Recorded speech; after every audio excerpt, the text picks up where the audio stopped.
omera mukibi amero chao gi gamo loka el seta bene nene penyo pi omoro amero wachene jomi omoro omero beti wang mabiara da watigi el center zario tekulu el center 3 kachel gab voch el center 3 LK Bernard chene magi chulupi el centers egoni ene 1.2 billion magi mi chentero endo tijmo pega tire igi ma pangeo kalo tela mo moro accounting officers mi moro gitika kakano mo kena makaka wer pigi ngegi primero aramero lego RDC kachel gi security operative mati moro alego wuri omero picking interest penyan coach ne eroni donc wa metene lo tela mo moro omero explain wa mabe adada bien ikarma gikwiliwa lok pachene le eroni itawa ene apoy wi officer ma mekwa apoy wi CD mi parliament menene gikwedo kwed matut ilokum el senda eroni man el senda mano no tijno ko chakeo nyofuno picking no contractor itawal ene omor district local government guchulu chende pe you were sent ay guni 1.2 billion gumi about contractor they are not even clear kon gumi about contractor ko pegi mi but donc record ma ñorne gichulu chendo bi taxti donc wa wajani ko kele wa document anga amagi mi yere document ma non pe endo chende gichulu 1.2 billion mene finance ya mene finance 2020 23-24 yeah. So wa metede loka cherle en woni ang mabayara da so wonu tela muti yo moro alego LK Bernard omero odum no tela mo moro gyodo ngan we abetier we ko tiet mabe gilo te dero eni chene polo te dero chene mabe fe gilo te dero omera mada go team omer na wo el center sirri en manyuri kara ori yeri mati yo moro gitiga kwalo chene ma level mala mal ginying jone eroni ci wan wabi dugi lok le eroni we ko kwiru mon ma bayara da omera ke bera ngaro lo ko PDM yes ni kong wani ang widano ma be itawale eni chene magamento mio o mi ko no teder ma iwa yo ma da donc ben pitien ma chil ene chene mi PDM chene tika o wa borla te der mati gang bodo wayla kan kuja wa pa kuja dana wayla mo kuja giti no million chela chel ma ene tima be de word ma war be ka word wa no positive response about chene ni ma be ada dana ko be ka mi positive response jomo kene ko go lake ene gina pirate ento kid mi po chene le eni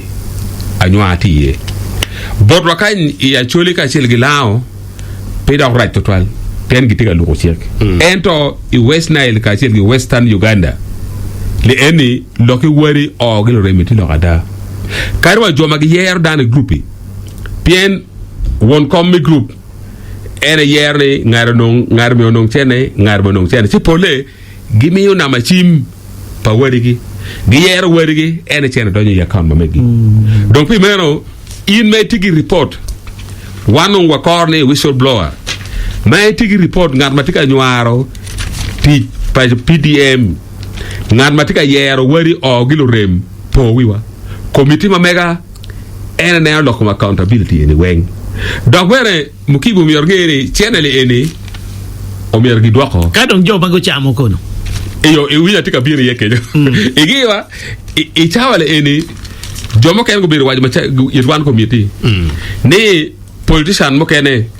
gi campaign ni gitika wache eni chene magamente o mi yemari fo yo daro so o mi pogo yele ka dwaore amero tiero gun dwak muti winyo radio committee ma mega magi mi twer botwa ene mi ne under accountability jomo gam chene wiatiri botwa ya choli kan o mero e dwaone iduma bungwen kam wakari o tumni tap o mero e dwaone o aya tu Western Uganda o mero e dwaone o iduma beach mado karoni o mero e dwaone ma pol gibe foot pia go dwako pol foot go dwako wanu mawti Western Uganda o penjogi ni pingo foot pia gi dwako chene eni log magi wajo ene gitika ko guideline gi ministry guideline mo ma ti mo mati ati ne ba chak do ko tiene ni fot pere ti gibe guma ber joma kene wajo ni joma kene madongu no mo goba giti kam yer do ko tiene ni o ento kitum yer go do ko tiene ni fot pege mi gi guideline ti won politicians pola kandu ko fisa go bera complaining wando tela ni watika mi logmatic contrary wero down tamle tiene ni gi mi nono so gi tamne pe mer gi twak tiene ni tiene ni ma doa committee ma mega ichare gi mi wa rock chao donc bene parlement o wero to er bot committee ma mega mi mo ngo mer gi tim i kom joma poko i doa tiene ni tiene gi doa ki passer na di ege polka less than 6%. ege de some guideline magi mio makenen makanen chente percent money about 5%. It can do it kerme beda do are kwere ki do kerme beda do are kwere ma channel eni be pidi to toilia e ko million na chelle netali kin do chelle chelle mo kay raw do kera li piar boro mi o li mi chelle so kay ne kero chene biya char ma be me ti ma be do xone be pite ma chene bi no yor ma chene bi no yor ti wulu winda di do kom pdm le ne pigi mi chene mi nono donc chene e kira le mon waje kwere tie ma chalo e grant to the parties magi mi and tie a loan to the beneficiary manurika lk benat tie paris x chene le eni ti grant pa paris eroni gamen no pobo kwani boter kam kene o boter be paris ento bot lk bedat notilon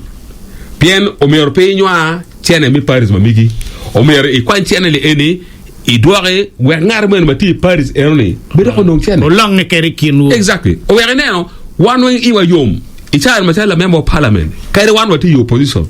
ento wa foyo gamende ma tekni gamendo timo bayada da mimi tiene ni gida Oh yes. o we karma president tika mi roxa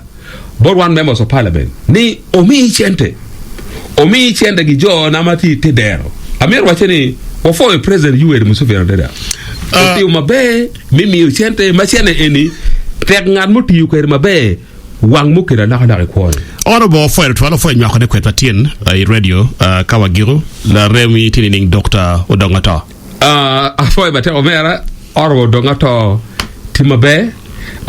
ichawale eni gigu marache enge police omiwa samon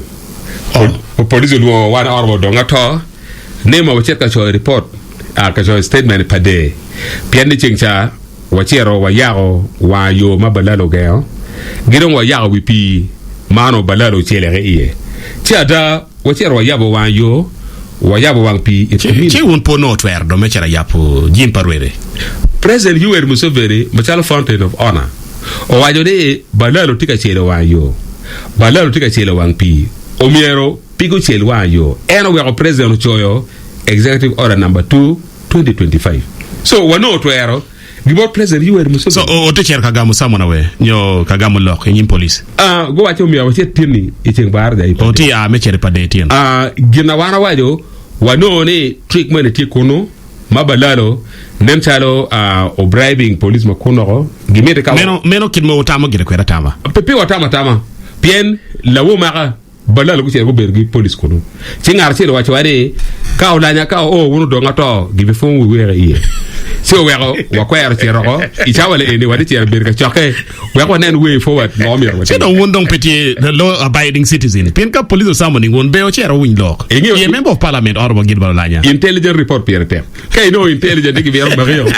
de chero ka mi ko